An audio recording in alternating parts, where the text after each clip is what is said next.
యెహెజ్కేలు 3వ అధ్యాయము 12 నుండి 15 వచనాలు ధ్యానించుకుని ఆరాధనకు వెళ్దాం.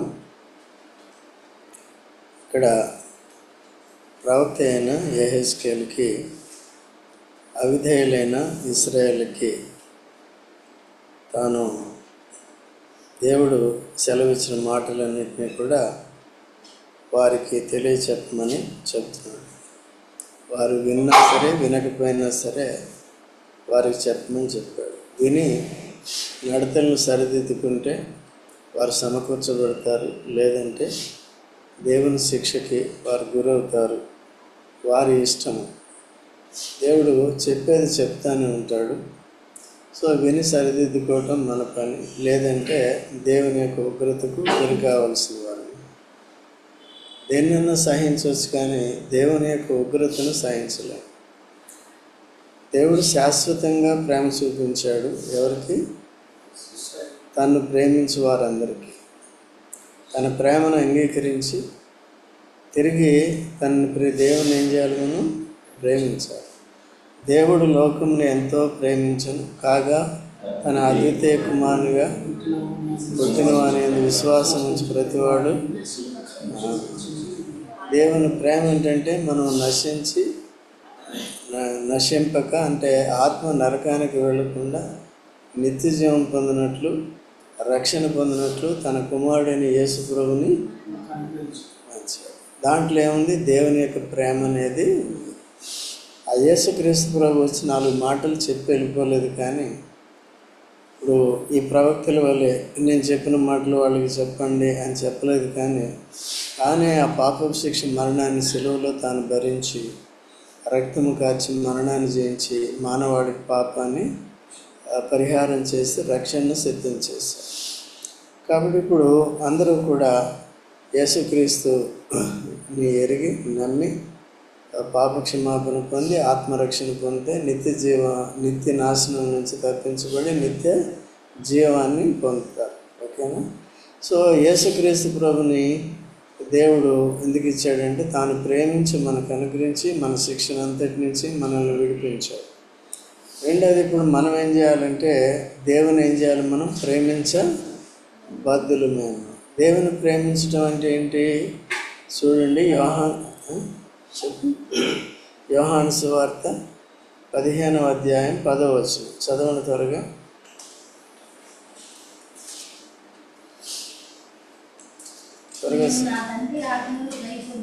చూడండి, నేను నా తండ్రి ఆజ్ఞలను గైకొని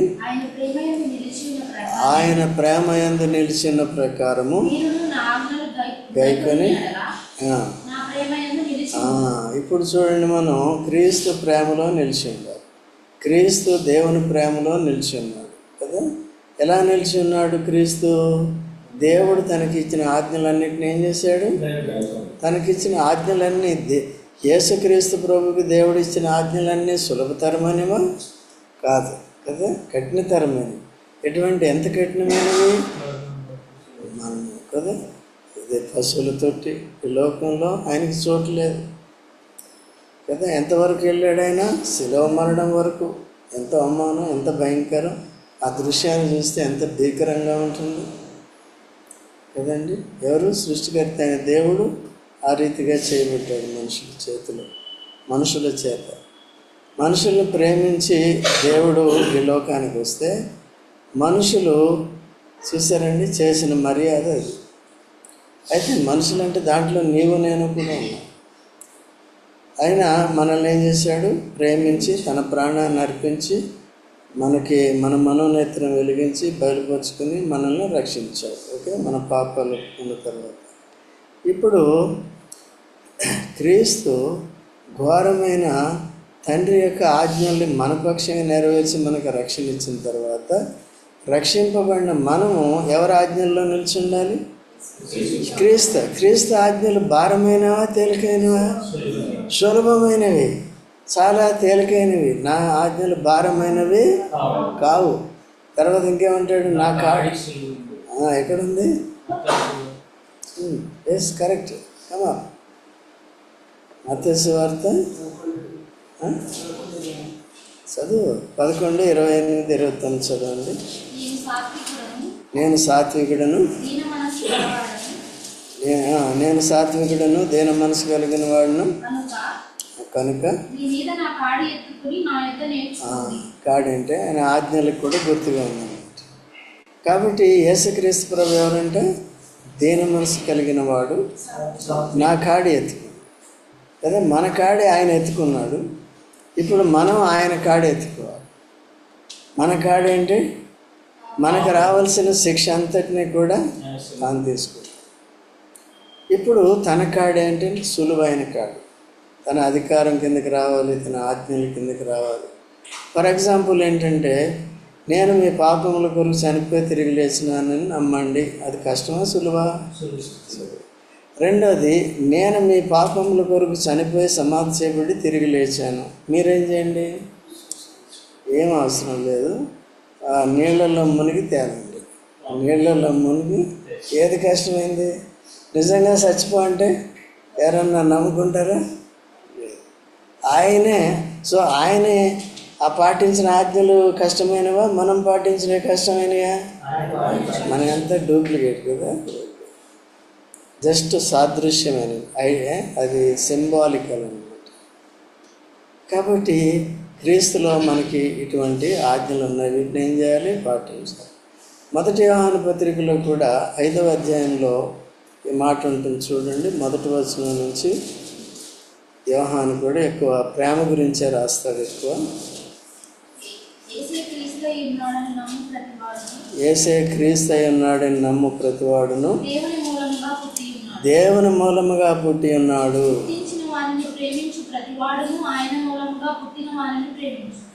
పుట్టిన వారిని ప్రేమించును. ప్రేమించుచు ఆయన ఆజ్ఞలను నెరవేర్చు వారమైతిమా దేవుని పిల్లలను ప్రేమించుచున్నామని దాని వలననే ఎరుగుదుము. మనం ఆయన ఆజ్ఞలను గైకొనుటయే దేవుని ప్రేమించుట. ఆయన ఆజ్ఞలు భారమైనవి కావు. ఏమన్నాడండి? ఆయన ఆజ్ఞలు భారమైనవి కావు. ఆయన ప్రాణం పెట్టాడు. మనం ఏం చేయాలి? ప్రేమించాలంటే ఏంటి? ఇతరులకి కీడు చేయకూడదు. నువ్వేం మేలు చేయకపోవచ్చు, బట్ ఏం చేయకూడదు? కీడనే చేయకూడదు. ఓకే, కాబట్టి ఇదండి ప్రేమ. మనకి తేలికైన ఆజ్ఞలు ఇచ్చాడు, వాటిని పాటించకపోతే నాశనానికి గురవుతాం. ఇప్పుడు యేసు ప్రభువుని అంగీకరించిన తర్వాత ఇప్పుడు మనం క్రీస్తు ప్రేమలో నిలిచి ఉండాలి. ప్రేమించటం కాదు, ఏంటిది? ప్రేమలో నిలిచి ఉండాలి. క్రీస్తు ప్రేమలో నిలిచి ఉండాలి అంటే ఏం చేయాలి? యేసుక్రీస్తు ప్రభు దేవుని ప్రేమలో నిలిచున్నాడా లేదా? ఎప్పటి వరకు నిలిచున్నాడు? కాబట్టి ఏం చేశాడు? తిరిగి దేవుడు లేపి ఆయనకి పూర్వం మందు మొదట ఈ లోకానికి రాకముందు యేసుక్రీస్తు ప్రభుకి పరలోకంలో ఏ మహిమ ఉందో తిరిగి ఆ మహిమని పొందాడు. ఓకేనండి. అయితే ఇప్పుడు మనకి మొదట మహిమ లేదు. పుట్టినప్పటి నుంచి ఏముంది? మనకి యేసు ప్రభుకి ఏముంది? మహిమ ఉంది. మనకేముంది? సుధారణి. మనకేముంది? పాపం, దరిద్రం. ఎందుకా అనిపిస్తుంది ఎప్పుడు కదా. ఇప్పుడు మావాడు అన్నాడు, జాయ్ అన్నాడు అనుకో, పొద్దున్న లేచినప్పుడు స్కూలు, కాలేజీ, చదువు కదా, ఆయాసం అనిపిస్తుంది. ఎందుకంటే ముందేముందంటే ఇది మంచిగా చదువుకుంటే ఉద్యోగం వస్తుంది, తర్వాత పెళ్ళి అవుతుంది, ఇవన్నీ ఉన్నాయి. కాబట్టి ఏం చేస్తున్నాడండి? లేకపోతే చదువుతావా? ఏమీ లేదని చదువుతావా? అయితే మనము మహిమకు దూరంగా ఉంటుంది. రోమియోలకు రాసిన పత్రికలు ఏముంది? 3:23లో ఏ భేదము లేదు, అందరూ పాపం చేసి దేవుని మహిమకు పొందలేకపోతుంది. ఇంకో మాటలో మహిమకు, దేవుని మహిమకు దూరంగా ఉంటే ఇప్పుడు క్రీస్తు యేసులో తిరిగి ఏం చేశాడు? మనల్ని మహిమలోనికి తీసుకొచ్చాడు, మహిమపరచబోతున్నాడు మనల్ని. ఓకేనా? అంటే క్రీస్తు మహిమలో పాలుభాగస్తులుగా మనల్ని చేశాడు. మనకి మొదట మహిమ కలిగిన వారము. ఇప్పుడు క్రీస్తు యేసు ద్వారా ఆయన ప్రేమలో నిలిచి ఉండటం ద్వారా మనం ఏం చేయాలి? మహిమపరచబడతాం. ఎవరి ద్వారా మహిమపరచబడతాం? క్రీస్తు యేసు ప్రేమలో నిలిచి ఉండాలంటే ఏం చేయాలి? ఆజ్ఞలు అంటే ఏం చేయాలి? ఈవినింగ్ 5:30కి మీటింగ్ ఉందిరా అంటే 6:30కి రావాలి. వాక్యం వినండి, ఆరాధన చేయండి అంటే నేను ఎందుకు చేస్తా? గ్రహించాలి. బాప్తిజం తీసుకోండి అంటే నేను ఎందుకు తీసుకుంటా? ఇవన్నీ తిరస్కారం చేయకూడదు. దేవునికి ఏం చేయాలండి? ఈ లోకంలో దార్విన్ థియరీస్, ఆ థియరీస్ పట్టుకోకూడదు. అవి ఊహను బట్టి చెప్పారు. ఇది దేవుని మాటలను బట్టి మనం నమ్ముతాం. ఓకేనా? దీంట్లో ఏముంది? పాపం అనేది ఉంది, పాప పరిహారం అనేది ఉంది. తర్వాత పాప పరిహారం పొందిన వారంతా ఎవరండి? ధన్యులు. 32వ కీర్తన మొదటి 2 వచనాలు చదవండి. 32వ కీర్తన మొదటి 2 వచనాలు త్వరగా చదవండి. తన అతిక్రమములకు పరిహారం నొందినవాడు, తన పాపములకు ప్రాయశ్చిత్తం నొందినవాడు ధన్యుడు.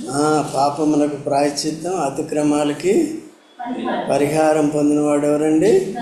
ఎవరిలో పరిహారం వచ్చింది మనకి? క్రీస్తు యేసులో వచ్చింది. కాబట్టి క్రీస్తు యేసుని అంగీకరించి మనం పరిహారం పొందాం, పాప క్షమాపణ పొందినాం.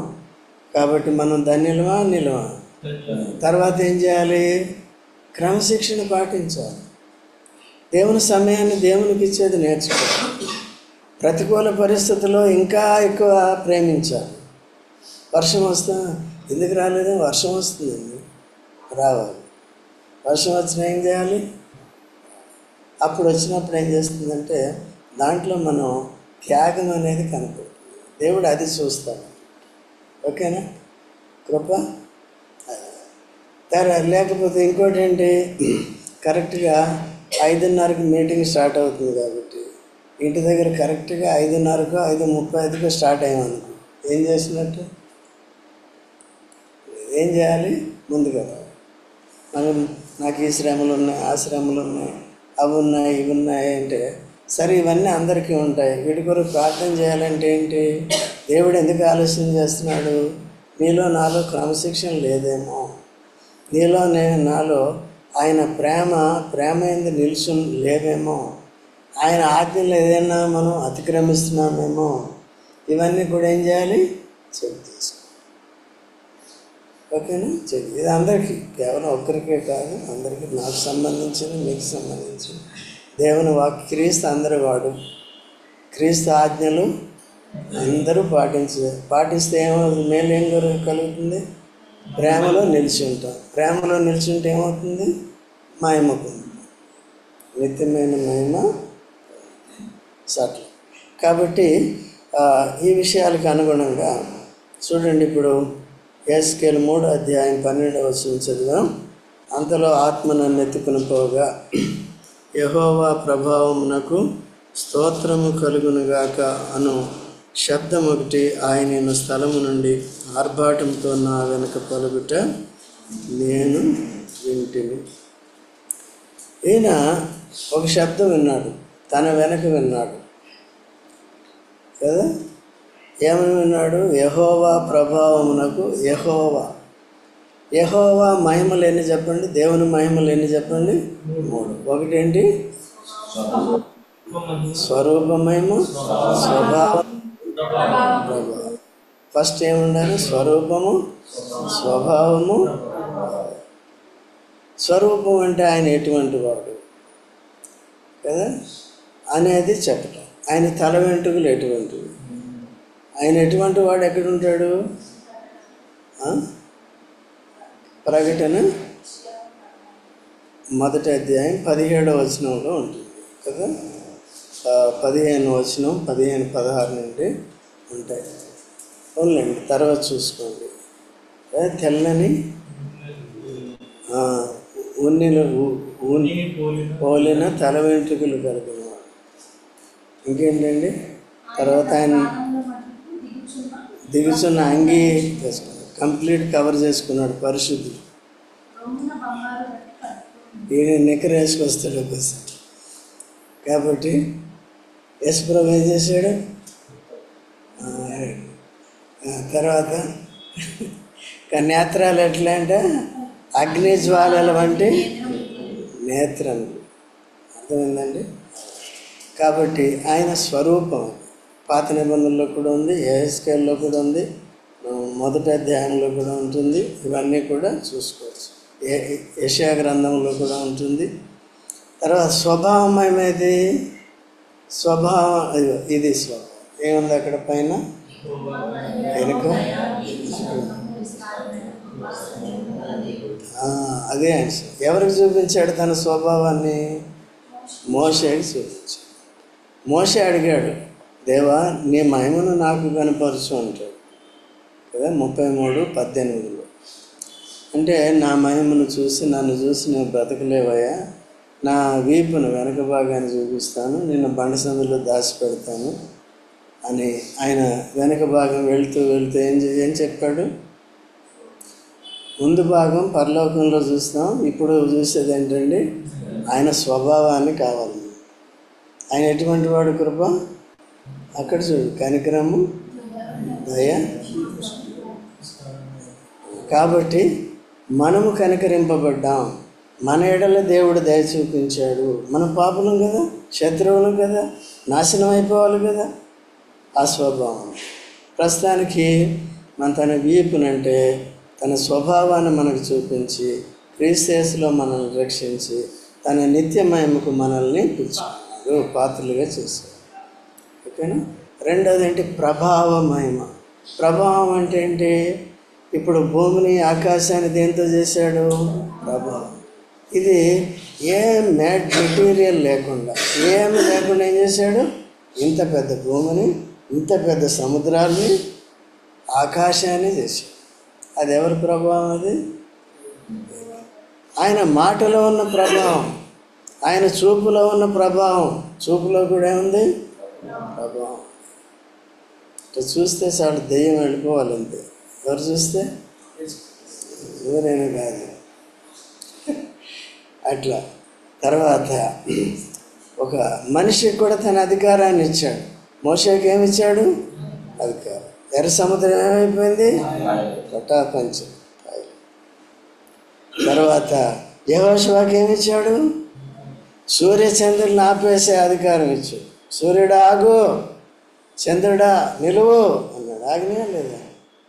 మరి మనం ఆగుతున్నాము సార్. ఏం చేయాలి? మనం నేర్చుకోవాలి. ఈ కొద్ది జీవితంలో ఏం చేయాలి? నిత్యమైన వాటి కొరకు చాలా జాగ్రత్త కలిగి, భక్తి కలిగి సిద్ధపడేది. ఓకేనా? ఈ ప్రభావాన్ని ఎవరు చూశాడంటే, ఎవరు చూశారు? యెహోవా ప్రభావం నాకేం కలగాలంట? స్తోత్రం కలుగును గాక.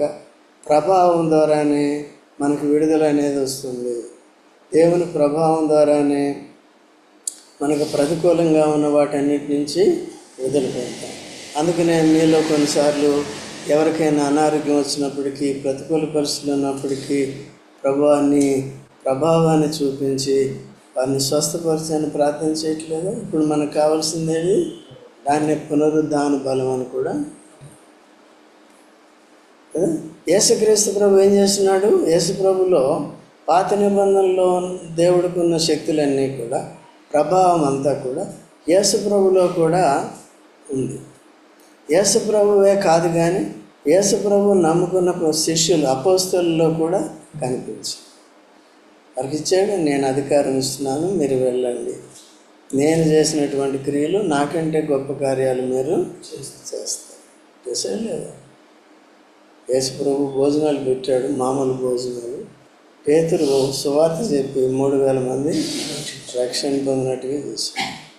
ఆ 3000 మంది నిత్య మహిమకు పాత్రలయ్యారు, సంఘముగా ఉన్నారు, క్రీస్తుని వాళ్ళు ప్రకటిస్తూ వచ్చారు. ఓకే. తర్వాత వారంతా కూడి ప్రార్థించినప్పుడు భూకంపం వచ్చింది. భూకంపం వచ్చిందంటే ఎందుకు వచ్చినట్టు? ఎందుకు? మన సొంత పనులు చేసుకుంటూ భూకంపం రావాలంటే రాదు. ఎప్పుడు వస్తుంది? సొంత పనులు చేసుకుంటూ అక్కడ కూర్చొని 2-3 కూర్చున్నాం, ప్రభువా ఈ కొంప కదిలిపోను కాకండి, కొంప కంపు ఏది కదదు. ఏ కార్యాలు చేసినప్పుడు? దేవుని కార్యాలు దైవికమైన విధానంలో దేవుని మహిమార్థమై చేసినప్పుడే ఆ కార్యాలు అలా జరుగుతాయి. అందుకని జాగ్రత్తగా ఉండేది నేర్చుకోవాలి. ఇక్కడ విన్నదాన్ని బట్టి ఆయన ఏం చేస్తున్నాడు? ఆయన ప్రభావ మహిమకు స్తోత్రము కలుగునుగా కానీ శబ్దం ఒకటి ఉన్న స్థలములో ఆర్భాటంతో నా వెనుక పలుకుట వింటిని. కాబట్టి ఇప్పుడు కూడా మనం కూడా దేవుని వాక్యం ద్వారా దేవుని యొక్క ప్రభావ మహిమను ఆది నుండి కూడా చూస్తూ వచ్చాం. అంత మాత్రమే కాకుండా యేసు ప్రభుని అంగీకరించిన వెంటనే ఆ ప్రభావం మనలో కూడా వచ్చింది. ఆ స్త్రీ ఏం చేసిందండి? రక్తస్రావం గల స్త్రీ ఏం చేసింది? విశ్వాసంతో యేసు ప్రభు యొక్క వస్త్రపు చెంగును ముట్టిన తోడనే రక్తస్రావం ఆగిపోయింది. ఎందుకు ఆగిపోయింది? ఆయన ప్రభావం. మీరు నేను రక్షణ పొందామంటే, మన పాత జీవితం ఆగిపోయింది అంటే, పాత పాపాలన్నీ ఆగిపోయినాయి అంటే ఆ ప్రభావం ఎవరిలోకి వచ్చింది? మనలో కూడా వచ్చింది. ఆ రక్తస్రావం గల స్త్రీ ఒక రకంగా మనకు కూడా గుర్తుగా ఉందన్నమాట. సో మనలో కూడా ప్రభావం వచ్చింది కాబట్టి ఇంతవరకు నిలిచి ఉన్నాం, లేకపోతే ఉంటామా? సో ఓకేనా? దాన్ని బట్టి ఆ ప్రభావాన్ని బట్టి మనం ఏం చేయాలి? ఆయనలో ఎర్ర సముద్రాన్ని నీ ప్రభావాన్ని బట్టి పాయలు చేసావు, నీకు స్తోత్రం, అది వేరు. అది నీకు బయట జరిగింది. నీలో జరిగిన ప్రభావాన్ని చెప్పాలి. ఆ రక్తస్రావం గల స్త్రీ ఆరాధించింది అంటే దేన్ని బట్టి ఆరాధించింది? తనకు బయట జరిగిన దాన్ని బట్టిగా. అది స్తుతి అవుతుంది. నాకు నీ వస్త్రపు చెంగు ముట్టిన తోడనే నాకేమైంది? నీ ప్రభావం వచ్చి నన్ను స్వస్థపరిచింది కదా. ఏదైతే కోల్పోయానో అదంతా తిరిగి నేనేం చేశాను? సంపాదించాను. ఇప్పుడు నా కుటుంబంతో ఉండొచ్చు, ఇది సేవ చేయొచ్చు, నిన్ను వెంబడించవచ్చు కదండి. సో అలాగా తన ప్రభావం మనలో పనిచేయటం ద్వారా పాప క్షమాపణ వచ్చింది, పాత జీవితం నుంచి విడుదల వచ్చింది, పనికిరాని జీవితం నుంచి విడుదల వచ్చింది. ఇప్పుడు నిత్యమయముకు దేవుడు పిలిచాడు కాబట్టి క్రీస్తులో మనం ఏం చేయాలి? స్తుతించాలి. ఓకే. తర్వాత 13వ వచనం. మరి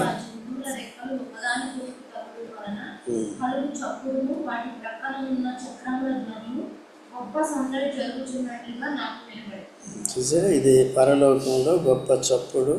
లేకపోతే ఆ దర్శనంలో ఆయన చూశాడు అంటే పరలోకంలో ఎటువంటి రీతిగా జరుగుతుందో అనే విషయాలు కూడా ఇక్కడ ఆయన దర్శనంలో చూడటం జరిగింది. కాబట్టి పరలోకంలో 4 జీవులు, పెద్దలు. తర్వాత ఏముందండి? వాళ్ళకి రథాలు ఉన్నాయి కదా, చక్రాలు కదులుతున్నాయి. చూడండి. అట్లాగే అపోస్తల కార్యములు 8వ అధ్యాయం 37వ వచనం చదవం. 37, 38, 39. వారు త్రోవలో వెళ్ళుచుండగా నీళ్లున్న ఒక చోటికి వచ్చినప్పుడు నపుంసకుడు ఇగో నీళ్లు అడిగి రథము నిలుపుమని ఆజ్ఞాపించాను. దిగిరి ఇచ్చెను. ఫిలిప్పును కొనుక్కోయాను. చూసారండి.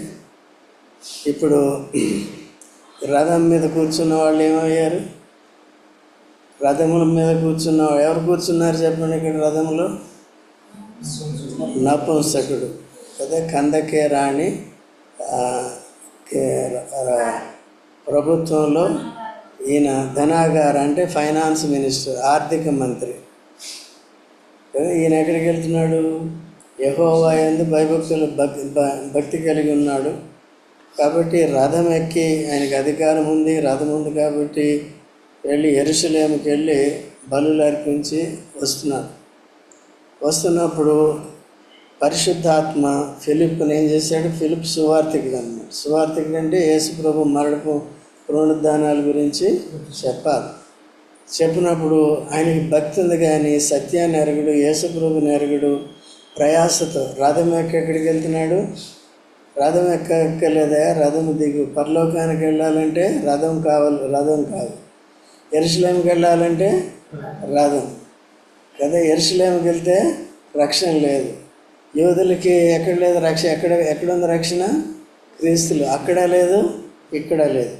దేవుని ఆరాధించే స్థలం ఏది? చూడండి 4వ అధ్యాయం యోహాను సువార్త 4వ అధ్యాయము 20వ వచనం చదవండి. యోహాను సువార్త 4:20 నుంచి చదవండి. మా పితరులు ఈ పర్వతమందు ఆరాధించురు కానీ ఆరాధించవలసిన స్థలము యెరూషలేములో ఉన్నదని మీరు చెప్పుదురని ఆయనతో అనగా యేసు ఆమెతో ఇట్లనెను, అమ్మా, ఒక కాలము వచ్చుచున్నది, ఆ కాలమందు ఈ పర్వతము మీదనైనను యెరూషలేములోనైనను మీరు తండ్రిని ఆరాధింపరు. నా మాట నమ్ము. చూసారా? యెరూషలేములో అంటే యెరూషలేము దేవాలయంలో కాదు. యేసుప్రభుని అంగీకరించిన వారంతా ప్రత్యేకంగా వేరైపోయి ఏం చేశారు? వారికి బిల్డింగ్ లేకపోవచ్చు, బయటే ఉండి ఏం చేశారు? దేవుణ్ణి ఆరాధించారు. ఇప్పుడు కూడా రథాలు ఎక్కవలసిన పని లేదు. ఇప్పుడు మతాల్లో ఏముంటాయండి? ఎక్కువ రథాలు ఉంటాయి. ఆ రథాలు కాదు. ఆ నపుంసకుడు ఏం చేస్తున్నాడంటే రథం మీద వచ్చేటప్పుడు పరిశుద్ధాత్మ ఫిలిప్పుని సిద్ధపరిచి తీసుకుని వెళ్ళి ఆయన అప్పటికి ఏం చదువుతున్నాడు? యెషయా గ్రంథం 53వ అధ్యాయం చదువుతుంటే, నువ్వు చదువుతున్నది నీకు అర్థమైందంటే ఒకటి చెప్పుకుంటే నాకేమి ఎలాగా అర్థమైంది. దేవుని విషయాలు అలాగా అర్థం కాదు. అప్పుడు ఆయన చదివే చూసి ఇది ఎవరి గురించి?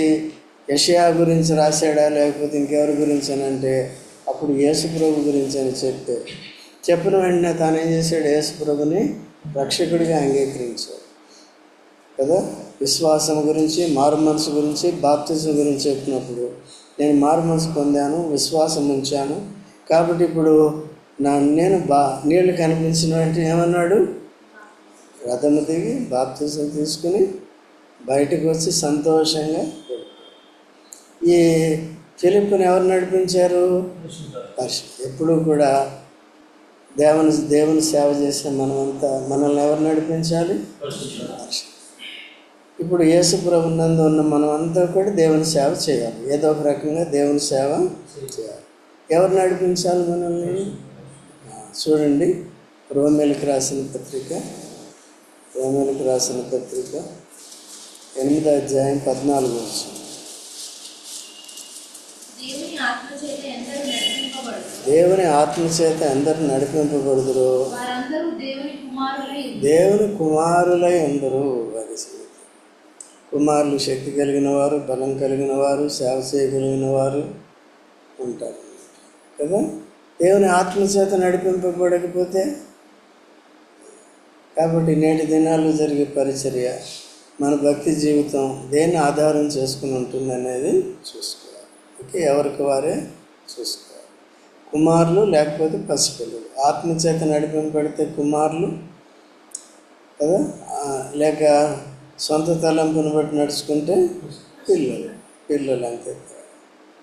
కాబట్టి అట్లా లేదు. తర్వాత 14వ వచనం చదవండి. 3:14 యెహెజ్కేలు. ఆత్మ నన్నెత్తి తోడుకొని పోగా నా మనస్సులకు కలిగిన రౌద్రాగ్ని చేత బహుగా వ్యాకుల పడుచు కొట్టుకుని పోయినప్పుడు యెహోవా హస్తము నా మీద బలముగా వచ్చింది. నేను కెబారు నది దగ్గర తేలాబీబు అను స్థలమందు కాపురం ముందు చెరపట్టబడిన వారి యొద్దకు వచ్చి వారు కూర్చున్న స్థలమందు కూర్చుండి ఏమీ చెప్పకయు కదలకయు ఉన్నవాడనై 7 దినములు వారి మధ్య నుండి. ఇప్పుడు ఫిలిప్పుని ఏ రీతిగా అయితే నపుంసకుడు రథం దగ్గరికి తీసుకెళ్ళి చెప్పి ఆయన మార్చారు, ఇప్పుడు వీరంతా కేదారు నది దగ్గర పట్టబడిన ఇశ్రాయేల్ ఏం చేస్తున్నారండి? అక్కడ ఉన్నారు. ఇప్పుడు వారందరికీ ఏమి చెప్పాలో చెప్పటానికి ఎవరిని పంపించాడు? ఎవరు తీసుకుని వెళ్ళారు? ఆత్మ తీసుకుని వెళ్ళారు. సో ఈయనకి భయం, ఎవరికైనా భయమే. ఇప్పుడు ఇర్మియా ప్రవక్త భయపడలేదా? యోహాను కూడా ఎక్కడికి వెళ్ళిపోయాడు? పద్మాసు ద్వీపంలోనికి. భయంకరమైన పరిస్థితులు కదండి. ఎక్కడో ద్వీపాల్లో ఎవరు ఉండరు. అక్కడ వాతావరణం ఎలా ఉంటుంది? భయంకరంగా ఉంటుంది. ఎక్కడ? ద్వీపాల్లో సముద్రం ఉంటుంది, చుట్టూ సముద్రం ఉంటుంది, నేల ఉంటుంది. గాలి వచ్చినా ఎవరు కనిపించేది ఉండదు. ఏమేమి ఉంటాయి, ఏమి జంతువులు ఉంటాయి, ఏముంటాయి, తినటానికి తిండి ఉండదు, ఏముండదు. భయంకరమైన పరిస్థితి కదండి. అక్కడికి ఎందుకు తీసుకెళ్ళాడంటే మనుషుల జనావాడలో నుంచి తీసుకెళ్ళి అక్కడ సెపరేట్గా పెట్టి దర్శనం ఇచ్చి ఇదంతా కూడా మనకి అక్కడ ఇచ్చి మళ్ళీ ఏం చేశాడు? తీసుకొచ్చాడు. వారంతా ఎవరు స్వాధీనంలో ఉన్నారు? అందుకని ప్రవచన వాక్యం అంతా పరిశుద్ధాత్మ చేత ప్రేరేపింపబడి భక్తులు పలికిన మాటలు, రాసిన మాటలు గుర్తుపెట్టు. ఇవన్నీ మన కొరకు. మనం కూడా ఎటువంటి వారం అండి? ఈ కేదారు దగ్గర ఉన్నవారు చెరపట్టబడిన వారితో సమానం. ఎప్పుడైతే మనం ఈ మాటలు విన్నామో, యేసుప్రభుని నమ్ముకున్నామో, తర్వాత వింటున్నామో, క్రమక్రమంగా మనకేమొస్తుంది? పాత జీవితం నుంచి విడుదల వస్తుంది. దేవునికి అనుకూలంగా జీవించి జీవితం నేర్చుకోవాలి. సో వీళ్ళు ఎంత ఇబ్బంది పడుతున్నారు చూడండి. ఈయన కూడా తనంతటి పొమ్మంటే పోడు. ఎవరు తీసుకెళ్ళారు? ఆత్మ ఎత్తుకుని తీసుకెళ్ళిపోయారు. అక్కడికి తీసుకెళ్ళిపోయి అక్కడ ఏం చేశారు? అది ప్రభావం. ఎవరి ప్రభావం? దేవుని ప్రభావం. ఆత్మ ద్వారా కొనిపోయినప్పుడు యెహోవా తమ నా మీద బలముగా వచ్చును. నేను కెబారు నది దగ్గర తేలాబీబు అను స్థలమందు కాపురముండు చెరపట్టుబడిన వారి యొద్దకు వచ్చి వారు కూర్చుని స్థలమును కూర్చుండి ఏమీ చెప్పకయో కదలికి ఉన్నవాడిని 7 దినములు వారి మధ్య 7 దినములు ఫస్ట్ ఏం చేశాడు? యోబు స్నేహితులు ఏం చేశారు? యోబు తీవ్రమైన దురవస్థలో ఉన్నప్పుడు యోబు స్నేహితులు ఎందుకు వచ్చారు? ఆయన ఓదార్చడానికి వచ్చారు, ఆదరించడానికి వచ్చారు. కొన్ని రోజులు మౌనంగా ఉన్నారు. ఎందుకంటే బాధలో ఉన్న వారికి ఏం చెప్పాలో టక్కమని ఏదో చెప్పేసాం అనుకోండి. ఈ రోజుల్లో ఈజీగా మొట్టమొదటి వెళ్ళి అమ్మ ఏడవకు, ఇది సహజమే, నీకు అందరికీ జరుగుతుంది అంట. మరి నీకు జరిగితే తట్టుకోలేదు. అట్లా ఏదో చెప్పేస్తున్నాం కదా. శ్రమలు వాళ్ళు ఏదైనా బాధలు చెప్పుకుంటే ఈజీగా చెప్పారు. కొద్దిసారి ఏం చేయాలంటే విని సరైన సూటబుల్ చెప్పాలి, మౌనంగా ఉండాలి. లేకపోతే ప్రార్థన చేద్దామని దేవుడే ఈ పరిస్థితి నుంచి విడిపించగలడని మనం అట్లా చెప్పాలి. అంతేనా? కాబట్టి యోబు స్నేహితులు కూడా ఏం చేశారు? కొన్ని రోజులు మీరు తర్వాత చూసుకోండి. కొన్ని రోజులు ఏం చేశారు? వారు మౌనంగానే ఉన్నారు. తర్వాత ఒకరు మాట్లాడినప్పుడు ఏం చేశారండి? ఆయన తప్పుడు తీర్పు, వారి మనసుల్లో తప్పిపోయారు, వారి తలంపుల్లో తప్పిపోయారు. ఈయన ఏదో పాపం చేశాడు, అందుకనే ఈ పరిస్థితి వచ్చింది. నీకేదైనా శ్రమ వచ్చిందనుకో, నేనేమనుకోవాలి? ఏదో పాపం చేసింది, ఏదో తప్పు చేసింది అనుకోకు. అర్థమైందా? నీకు తెలియాలి. నీకేదైనా తప్పు చేసినట్టు మనస్సాక్షికి ఉంటే ఆ తప్పును ఏం చేయాలి? ఒప్పుకొని దేవునితో సమాధానం. ఓకేనా? అంతేగాని మనం తీర్పు తీర్చుకోవాలి. ఓకే, మనం ఏదో ఊహించేసుకోవాలి. కొన్నిసార్లు మన మనసుల్లో ఊహలు వచ్చేస్తాయి. వాళ్ళు ఇటువంటి వారు, వీళ్ళు ఇటువంటి వారు తీర్పులు తీస్తారు. నిజానికి అది కాదు.